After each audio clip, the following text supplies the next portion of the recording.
नमस्कार दोस्तों, सर जी क्लासेस में आपका स्वागत है। तो हम लोग इम्पोर्टेंट जीके क्वेश्चन सीरीज कर रहे थे एनएलसी गेट एग्जाम के लिए, जो कि आपका भी ये होने वाला है। तो अभी तक हम लोगों ने इसके बहुत सारे सेट्स ऑलरेडी डिस्कस कर लिया है। तो जिन लोगों ने उसको नहीं देखा है तो आप लोग डिस्क्रिप्शन बॉक्स में जाना, वहाँ पे आपको प्लेलिस्ट का लिंक मिल जाएगा। तो वहाँ से जाके आप लोग अभी तक जितने भी सेट्स हमने कराए हुए हैं तो उसको आप लोग देख सकते हैं। और इसके अलावा देखिए, जो भी स्टैटिक जीके हम यहाँ पर आपको करा रहे हैं, और साथ में जो और भी जो एडिशनल जो भी इंपॉर्टेंट टॉपिक्स आपके हैं स्टैटिक जीके से रिलेटेड, जैसे कि आपका पॉलिटी, हिस्ट्री, ज्योग्राफी, इकोनॉमिक्स है, तो इन सभी का हमने एक अलग से पीडीएफ हमने बनाया हुआ है। तो आपको डिस्क्रिप्शन बॉक्स में लिंक इसका मिल जाएगा, तो वहाँ जाकर आप लोग उसको बाय कर सकते हैं आप लोग। और साथ में देखिए, हमने करेंट अफेयर्स का भी और जनरल इंग्लिश का भी पीडीएफ हमने ऑलरेडी प्रोवाइड किया हुआ है। तो इन सभी का आपको डिस्क्रिप्शन बॉक्स में लिंक मिल जाएगा, जो कि आपका एग्जाम के लिए काफ़ी इंपॉर्टेंट होगा। हमने जो है एग्जाम को देखते हुए स्पेसिफिक ओरिएंटेड ही बनाया हुआ है। तो सभी का लिंक आपको डिस्क्रिप्शन बॉक्स में मिल जाएगा। तो चलिए स्टार्ट करते हैं हम लोग आज का क्लास। तो देखिए, आज के सेट नंबर 7 का आपका पहला क्वेश्चन है। 6 सेट अब तक हम लोगों ने ऑलरेडी कर लिए हैं। तो क्वेश्चन देखिए कि a light ray travelling from the denser to the rarer medium at an angle of incidence more than the critical angle of concern media pair suffers. तो यहाँ पे सिंपल क्वेश्चन आपका यही है कि कोई भी रे ऑफ लाइट है, मान लीजिए कि ये डेंसर मीडियम और रियर मीडियम है। तो अगर ये डेंसर से रियर मीडियम में ये जो ट्रैवल अगर करता है, और ये मान लीजिए कि एक ऐसे एंगल पे करता है, यानी कि एंगल ऑफ इंसिडेंस जो है, जो कि क्रिटिकल एंगल से ज़्यादा है, जो भी मीडिया पे यहाँ पे सफर करा, तो यहाँ पे क्या होगा फिनोमिना। तो इस केस में देखिए, फिनोमिना होता है that is total internal reflection की। तो राइट आंसर इसका ऑप्शन सी हो जाएगा इसका। तो ये चीज़ आपने पढ़ा भी होगा कि जैसे मान लीजिए कोई डेंसर मीडियम से रेयर मीडियम में कोई भी रे ऑफ लाइट इंसिडेंट करती है, कोई भी मान लीजिए सरफेस है यहाँ पे, और वो जो है क्रिटिकल एंगल से जो एंगल ऑफ इंसिडेंस ये अगर ग्रेटर है, तो वो जो फिर वो सेम मीडियम में ये रिफ्लेक्ट हो जाता है। ये रिफ्रैक्शन नहीं होता, ये रिफ्लेक्ट हो जाता है सेम मीडियम में। तो इस फिनोमिना को बोलते हैं हम लोग total internal reflection. Next question देखिए कि permanent settlement of Bengal was done by the British governor general. तो परमानेंट सेटलमेंट ऑफ बंगाल जो हुआ था, तो ये किस ब्रिटिश गवर्नर जनरल के द्वारा ये हुई थी।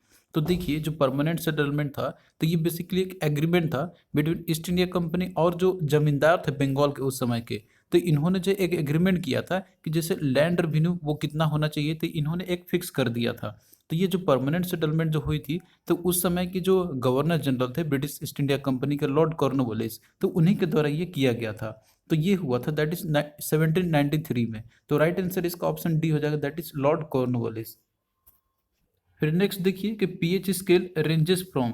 तो पीएच स्केल की जो रेंज होती है, तो वो कहाँ से कहाँ तक रहती है। तो देखिए, इसका रेंज होता है 0 to 14 तक। तो ऑप्शन सी जो आपका करेक्ट आंसर आपका ये हो जाएगा। तो देखिए, पीएच स्केल से आपके बहुत सारे क्वेश्चन आपके पूछे जाते हैं इसमें। तो देखिए, जो आपका इसमें रेंज जो रहता है, तो वो 0 से स्टार्ट होता है 14 तक। इसमें बहुत लोग कंफ्यूजन होती है, 1 से आपका 14 नहीं होता है, ये 0 से आपका स्टार्ट होती है। तो यहाँ पे देखिए, 0 से जो आपका रहता है 7 तक, तो इसके बीच में जो रहता है आपका ये एसिडिटी की नेचर होती है। यानी कि जितना ज़्यादा पीएच की वैल्यू इंक्रीज करते जाएगी अप टू 7 से, मतलब अगर नीचे रहे तो ये जो है एसिडिटी डिक्रीज करती आती है। और वहीं 7 से ऊपर अगर जाएगी तो बेसिक नेचर इंक्रीज करती है, और न्यूट्रल होता है दैट इज 7 पे। अब यहाँ पे देखिए, इनसे भी आपके बहुत सारे क्वेश्चन आपके पूछे जाते हैं इसमें से, कि जैसे इसमें से कौन सा जो मोस्ट सबसे बेसिक नेचर का है या एसिडिक नेचर का है। तो इसमें देखिए, जो बैटरी जो एसिड रहता है, जैसे आपका हाइड्रोक्लोरिक एसिड हो गया, तो इसकी पीएच वैल्यू होती है 0 होती है, तो ये सबसे स्ट्रॉन्गेस्ट एसिड होती है। और वहीं बेस की हम बात करते हैं, तो बेस से भी आपके क्वेश्चन पूछे जाते हैं आपसे। तो जैसे यहाँ पे आपका और भी बहुत सारे होते हैं इसमें आपके, एग्जाम्पल के तौर पे आप यहाँ पे आप देख सकते हैं, जैसे बेकिंग सोडा आपका हो गया, जिसकी पीएच वैल्यू 9.5 होती है। इसके अलावा जो आपका और भी इसमें हो गया कि ब्लड का पीएच वैल्यू कितनी होती है, तो ये आपका होता है दैट इज 7.4 के अप्रोक्सीमेटली होती है। और वहीं मिल्क, यूरिन और सलाइवा की जो पीएच वैल्यू होती है, तो इसकी जो है आपका 6.3 से लेकर 6.6 तक के बीच में ये होती है। तो इन सभी से आपके क्वेश्चन पूछे जाते हैं, तो आप लोग जो है इनका याद रखना सभी का। फिर अगला देखिए कि plan holiday was declared after. तो प्लान हॉलीडे जो है, तो ये कब डिक्लेयर की गई थी, यानी कि कौन से पंचवर्षीय योजना के बाद ये की गई थी। तो देखिए, जो प्लान हॉलीडे था, तो ये आफ्टर थर्ड 5 ईयर प्लान के बाद ये डिक्लेयर की गई थी, जो कि इसका ड्यूरेशन रहा था दैट इज 1966 से लेकर 1969 तक के बीच में। तो ये पीरियड जो है, इसको प्लान हॉलीडे बोला था, क्योंकि देखिए इस समय जो समय था, कंडीशन थी कि गवर्नमेंट जो है बहुत सारे प्रोविजंस में वो इम्प्लीमेंटेशन करने वो फेल हो चुकी थी। तो उस समय थर्ड 5 ईयर प्लान का चल रहा था। तो इस समय बहुत सारे ऐसे इंसिडेंट हो चुके थे, जैसे कि वार हुए थे, इसके अलावा इन्फ्लेशन में भी इंक्रीमेंट हुए थे, और रिसोर्सेज की भी बहुत सारे लैकिंग हुई थी। तो इसके चलते जो है जो थर्ड 5 ईयर प्लान था तो ये फेलर होता है, तो इसी की जगह पे जो है फिर प्लान हॉलिडे इंप्लीमेंट करनी पड़ी थी। तो ये हुआ था दैट इज 1966 से लेकर 1969 के बीच में। तो राइट आंसर जो है आपका ऑप्शन सी इसका हो जाएगा, that is third 5 year plan के बाद ये डिक्लेयर की गई थी। तो देखिए जो 5 ईयर प्लान है और इसमें से मेजरली थीम क्या रहता है, उसका ड्यूरेशन कब कब रहती है, कब कब ये थी इसकी, तो इससे भी क्वेश्चन आपके पूछे जाते हैं। तो देखिए जो पहला जो 5 ईयर प्लान जो इम्प्लीमेंट किया गया था तो ये 1951 में से लेके 1956 के बीच में था, फर्स्ट 5 ईयर प्लान। तो इसमें जो मेजर थीम था यानी कि जो फोकस किया गया था तो वो एग्रीकल्चर पे की गई थी। और वहीं जो सेकेंड 5 ईयर प्लान था तो इसकी ड्यूरेशन थी 1956 से लेकर 1961 तक। तो इसमें जो है इंडस्ट्रियलाइजेशन पे ज़्यादा फोकस की गई थी। और वहीं देखिए जो थर्ड 5 ईयर प्लान का जो इसका ड्यूरेशन था 1961 से लेकर 1966 के बीच में। तो इसमें भी हेवी और बेसिक इंडस्ट्री को अवसर में सेल्फ सफिशिएंसी इन फूड ग्रेन्स पे फोकस किए गए थे। लेकिन यहाँ पे जो है बहुत सारे फैक्टर्स के चलते जो पॉलिसी थी गवर्नमेंट की वो जो है इम्प्लीमेंटेशन करने में उतना ज़्यादा इफेक्टिव नहीं हुआ था। तो इसी कारण से यहाँ पे जो 5 ईयर प्लान थी तो उसको कुछ समय के लिए टर्मिनेट करके फिर प्लान हॉलिडे लाया गया था, जो कि आपका 1966 से लेकर 1969 तक का ये ड्यूरेशन रहा था, जो कि आपसे अभी क्वेश्चन में यही पूछा गया था। फिर इसके बाद देखिए फिर से 5 ईयर प्लान स्टार्ट किया जाता है। तो जो फोर्थ 5 ईयर प्लान था तो इसका जो ड्यूरेशन रहता है दैट इज 1969 से लेकर 1974 के बीच में, जिसमें कि फिर से सेल्फ रिलायंस और सेल्फ सफिशिएंसी इन फूड ग्रेन्स ये दिया गया था। और वहीं एक और इम्पोर्टेंट आपका इसमें है that is fifth 5 year plan का, जो कि 1974 से लेकर 1979 के बीच का ये ड्यूरेशन रहा था। तो इसमें भी बहुत सारे इंसिडेंट हुए थे, जैसे इमरजेंसी का प्रोविजंस लगाए गए थे। तो ये भी आपका फिफ्थ 5 ईयर प्लान था तो ये भी एक इम्पोर्टेंट था, जिसमें कि गरीबी हटाओ का नारा दिया गया था इसमें, पॉवर्टी एलिवेशन का। तो ये भी आपका इम्पोर्टेंट है जो फिफ्थ 5 ईयर प्लान के दौरान जो है इसमें क्या फोकस किया गया था, दैट इज गरीबी हटाओ का मेजरली इसमें जो है फोकस किए गए थे। और फिर इसके बाद देखिए यहाँ पे 5 ईयर प्लान का फिर से जो प्रोविजंस था उस समय के लिए टर्मिनेट किए गए थे। तो यहाँ पे फिर रोलिंग प्लान लाए गए थे, जो कि जनता पार्टी के द्वारा ये लाई गई थी।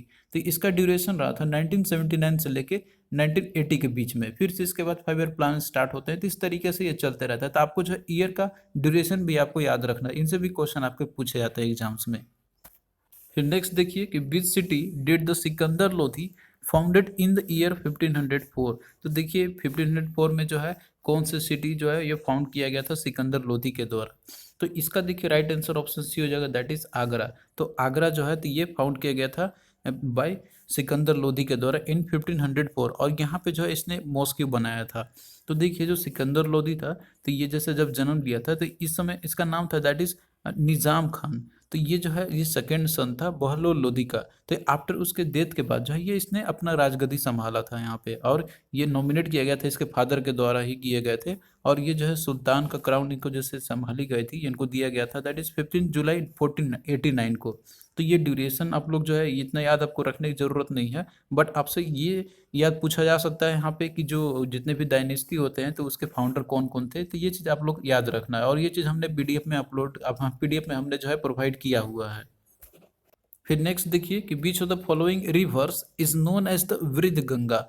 तो वृद्ध गंगा के नाम से किसे कौन से नदी को बोला जाता है। तो इसका देखिए आंसर आपका हो जाएगा दैट इज गोदावरी नदी। तो गोदावरी नदी को ही जो है इसको वृद्ध गंगा के नाम से बोला जाता है। तो ये देखिए इंडिया का ये सेकेंड लॉन्गेस्ट रिवर है आफ्टर गंगा नदी के बाद से, लेंथ इसकी यदि हम बात करते हैं तो। और अगर साउथ इंडिया की यदि हम बात करते हैं यानी कि जो पेनिनसुलर इंडिया की, तो वहाँ पे अगर बात करते हैं तो ये लार्जेस्ट रिवर है पेनिनसुलर इंडिया का, और इसीलिए इसे नाम दिया गया है वृद्ध गंगा। तो ये भी आप लोग याद रखना, इंपॉर्टेंट क्वेश्चन आपका है, बहुत बार एग्जाम में ये पूछे जाते हैं क्वेश्चन।